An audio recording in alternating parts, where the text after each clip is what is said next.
नमस्कार, मैं राजेंद्र सिंह ठाकुर आप सभी का स्वागत करता हूँ राजमंगल टाइम की विशेष सीरीज धर्म मंच पे। आज हमारे साथ जुड़े हैं जाने माने ज्योतिषाचार्य वास्तु शास्त्री डॉक्टर संजीव अग्रवाल, जो कि डॉक्टर वास्तु के नाम से जाने जाते हैं। सबसे पहले हम आचार्य जी का स्वागत करते हैं। नमस्कार आचार्य जी। नमस्कार, जय श्री राम, जय माँ भारती। आज के एपिसोड में हम आचार्य जी से जानेंगे कि हमारे पुनर्जन्मों का हम पर क्या असर पड़ता है और कैसे हमारे घर में जो बच्चा जन्मा है उसका हमारे पुनर्जन्मों से क्या नाता है। तो आचार्य जी बताइए कि किसी घर में पैदा होने वाले बच्चे का हमारे पुनर्जन्मों से क्या संबंध है, कि वो बच्चा हमारे साथ कैसा व्यवहार करेगा, वो हमारे घर में क्यों पैदा हुआ है, इसका हमारे पुनर्जन्म से क्या नाता है। देखिए राजेंद्र जी, जहां तक मैं महसूस किया है, कर्म फल के ऊपर विश्वास करने की जो बात है, पूरे जन्म के कर्मों से ही हमें इस जन्म में माता पिता, भाई बहन, पति पत्नी, प्रेमी प्रेमिका, मित्र शत्रु, सगे संबंधी आदि मिलते हैं। संसार के जितने भी रिश्ते नाते सब मिलते हैं, क्योंकि इस सबको हमें या तो कुछ देना होता है या इनसे कुछ लेना होता है, जी जो हमारे पूर्व संचित सत्कर्म और दुष्कर्म पर आधारित होता है। क्लियर?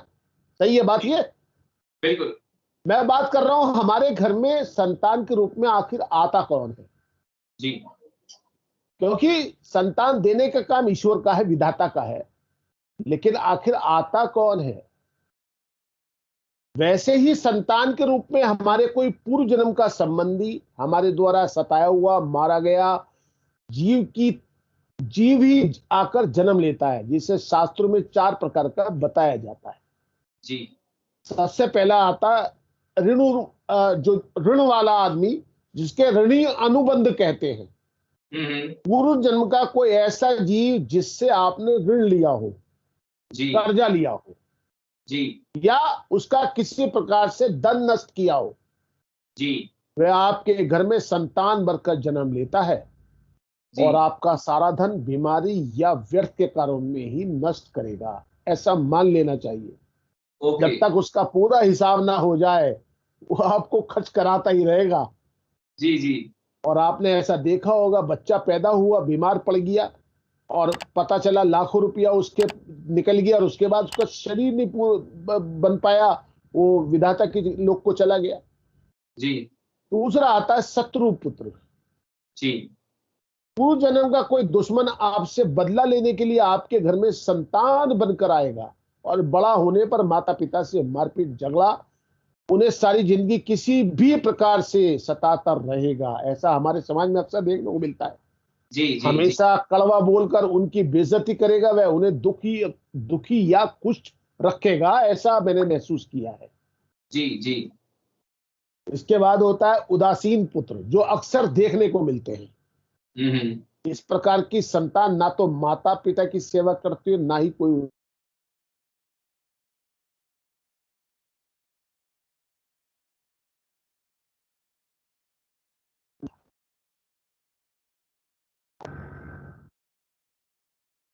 माता पिता खुश है, उनका बेटा करोड़ों रुपए कमा रहा, मगर किस काम के हैं? माता पिता बीमार पड़ गए, वो वहीं पे बैठा है। तो ऐसे पुत्र उदासीन पुत्र की श्रेणी में आते हैं, जो माता पिता को कोई सुख नहीं देते जी और उन्हें उनके हाल पर मरने के लिए छोड़ देते हैं। जी और होते ही ऐसे पुत्र अपने माता पिता से अलग हो जाते हैं। पुत्र क्या, संतान की बात करूंगा मैं, इसमें बेटा सब एक ही श्रेणी में आते हैं। जी इसके बाद आते हैं सेवक पुत्र। कलयुग के अंदर ये सबसे मुश्किल से जीव मिलते हैं।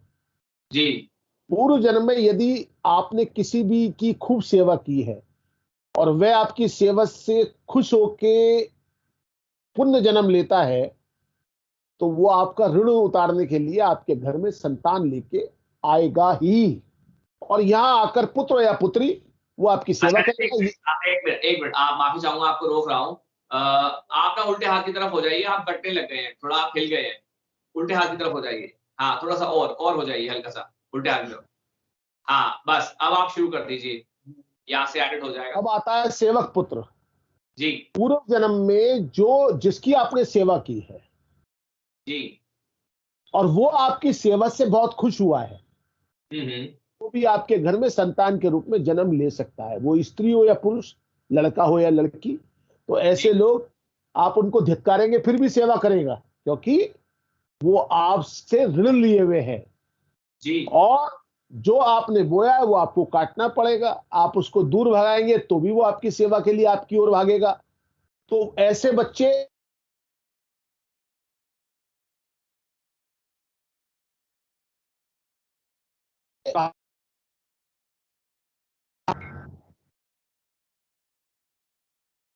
आचार्य जी सिग्नल कट हो गए, शायद फोन आ रहा होगा आपका। हाँ, दोबारा से शुरू कीजिएगा जहां से अभी आपने बोला था, और हल्का सा लेफ्ट में और हो जाइए, हल्का सा लेफ्ट में और हो जाइए। हाँ, अब शुरू कीजिए जहां से आपने कट किया था। देखिए मैं वहीं से दोबारा इस बोल देता हूं सेवक पुत्र को। सेवक पुत्र इसके बाद आता है सेवक पुत्र। सेवक पुत्र कौन होता है? कि जो आपने पूर्व जन्म में लोगों की सेवा की, लोगों के लिए बहुत कुछ किया और वो आपकी सेवा से खुश हो गए, तो वो जी। अगले जन्म में आपके यहाँ पुत्र के रूप में, पुत्री के रूप में जन्म लेते हैं। आप जी। उनका कितना भी शोषण करो, वो जी। आपके लिए हमेशा खड़े रहते हैं। आप उसको कितना भी धुतकारो, वो तो भी आपकी सेवा के लिए खड़े रहते हैं। ऐसे पुत्र सेवक पुत्र कहलाते हैं, जो अपना जो उपकार किया हुआ है वो उतारने के लिए आपके पास आते हैं। जी। भीष्म पितामह ने भगवान श्री कृष्ण से कहा कि भाई मैं आज बाणों की छैया पे पड़ा हूं, तो मुझे नहीं पता क्या हुआ, क्यों पड़ा हुआ हूं। मैंने तो 100 जन्म तक देख लिया, कोई बुरा काम नहीं करा था। जी। तो भगवान श्री कृष्ण कहते हैं, प्रभु आप 101वें जन्म में जाओ, तब आपको पता चलेगा क्या किया।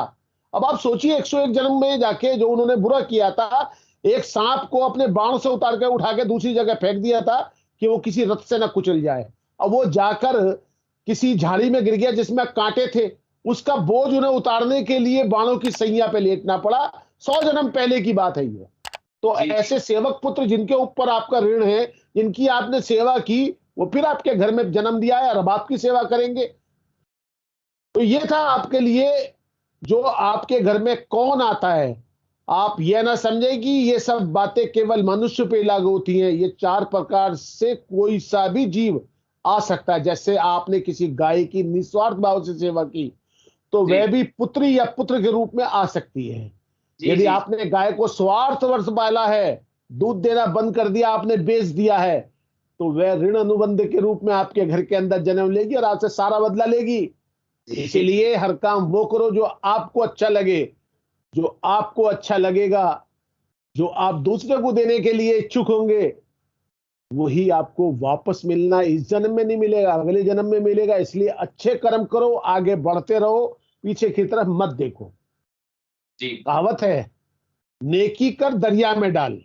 जी। जी। जी। इसका सबसे बड़ा उदाहरण है, हमेशा नेक रहो, नेकी करो। हो सकता है मेरे मुंह से कभी अपशब्द निकल जाए, जी। तो जी। मैं उसकी अगर माफी मांग लूं तो वो बातें खत्म हो जाती हैं और विचारने नहीं रह पाती।